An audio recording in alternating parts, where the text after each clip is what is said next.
let's talk about lettuce. Let's talk about E. coli. I was reading this tragic story out of BC. A 5-year-old child who 3 years ago, the parents, they go to California, they eat at a restaurant, piece of romaine lettuce, and this BC boy has had permanent brain damage. He's living with that 3 years later. And over the weekend, I believe, if I had to guess, it was the box of lettuce that gave me a little bit of a rumbly in the tumbly. Let's just leave it there. So I wanted to speak to someone about food safety, about E. coli and how this happens. Lawrence Goodridge is a professor of food safety at the University of Guelph in Ontario. Lawrence, thank you so much for coming on the show. Thank you. Good morning. So let's, first off, when I think of E. coli, I think a lot about hamburgers, right? I was like, oh, you got to make sure your hamburgers are cooked and that stuff. But also all of the stories in recent memory about romaine and E. coli. Can you just get us into, food poisoning, specifically about E. coli and how common it is? So this type of E. coli that has caused a lot of outbreaks in lettuce actually is found naturally in cattle. And so originally in the 1990s, a lot of the outbreaks were related to hamburgers because the bacteria would get into the meat and it would be ground up and mixed through the meat. So if people didn't cook them properly all the way through, then people would get sick. And so it was called hamburger disease in the 1990s. And then the beef industry figured that out and has taken a lot of steps to alleviate that problem. So even though we still see some outbreaks, linked to meat, a lot of that has been solved. The problem with fresh produce like leafy greens, lettuce, romaine lettuce, and other types of lettuce is that we don't cook that. And the lettuce can become contaminated with E. coli, and it's thought that a major source are cattle because they shed their manure. The manure can come in contact with the lettuce in fields through, if it contaminates irrigation water, or if there's a large rain event that can, push the manure that's in close proximity to the lettuce fields into the field, or it could be tracked by wild animals. So once it gets onto the lettuce, there's nothing that can really be done. And because we grow our lettuce in such large amounts now, typically in the U.S., in California and Arizona, and it's transported all across the U.S. and all across Canada, if there's a contamination event, that contamination event can cause large outbreaks across Canada and the U.S., and that's what we're seeing. And did you just say that, once it's on there, nothing can be done? Like there's no amount of washing, the box says it's triple wash, doesn't matter. No amount of washing can fix that?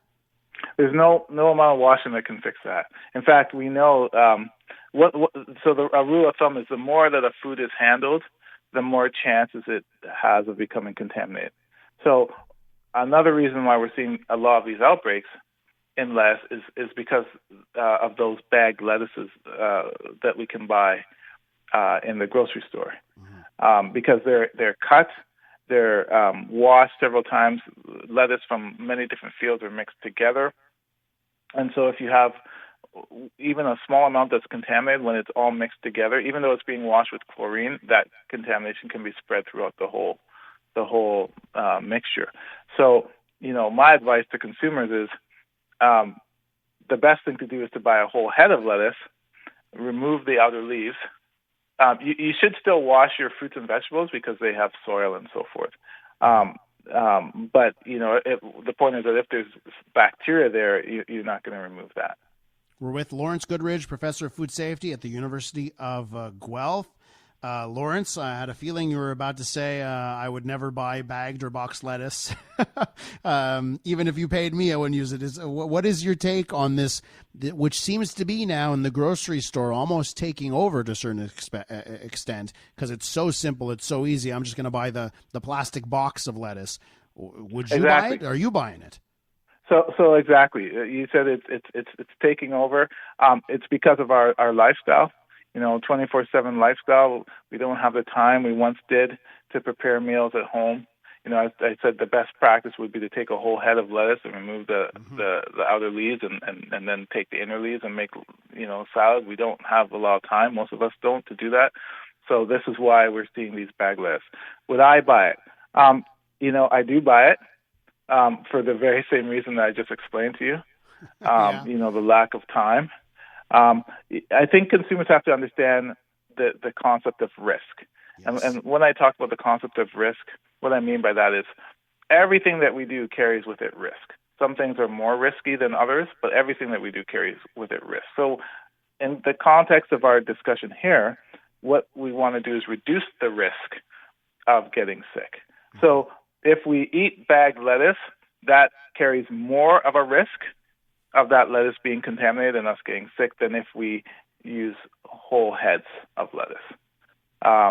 But of course, the issue is the time factor. Yes, of course. And we all we want to be healthy and eat a salad, and that's the easy way to do it, right? Yes. So can I ask you, are there particular types of lettuce? Because what you just said, risk, right? Are there certain types of lettuce? And I'm not talking about bagged versus still whole, like romaine versus iceberg versus Boston. Are there certain types of lettuce that are less risky? Yeah, that's a great question that I get a lot, and and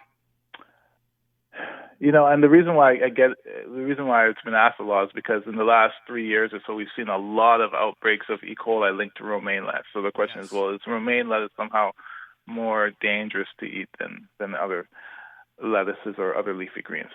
I guess I don't know the answer to that. I would say certainly that while it seems that all the outbreaks right now are linked to romaine lettuce, we've seen outbreaks in other leafy greens.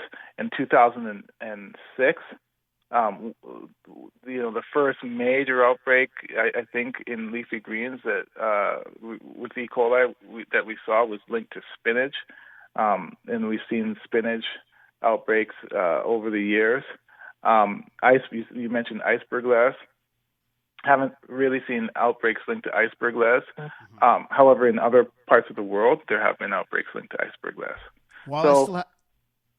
Finish your thought. So really, I would say, it doesn't really matter. There may be some things with romaine lettuce, like how the leaves are, like how they have indentations on the surface where the bacteria can get in and grow. So there might be some things there, but really speaking, any lettuce and any fresh fruit and vegetable for that matter. We've seen outbreaks in melons and other things. So any fruit and vegetable that we don't cook is at high risk, and it's because we grow them outside in proximity to often in proximity to cattle operations or wild animals, or the water we use to irrigate them can be contaminated. I have to ask you this question. We're out of time, so I need you to be brief, but I've gotten text messages about this. Multiple listeners asking if you can rinse your lettuces with a low dose of chlorine or bleach solution. Tell us, Lawrence, your thoughts on that. No, that won't work. Okay. As I said, the triple washed lettuce in industry is rinsed with chlorinated water. Okay. It doesn't. You should wash your lettuce to remove soil and so forth. Gotcha. But if there's bacteria there, that won't remove it. Thanks for answering that, Lawrence Goodridge, professor of food safety at the University of Guelph in Ontario. Thank you so much. Thank you.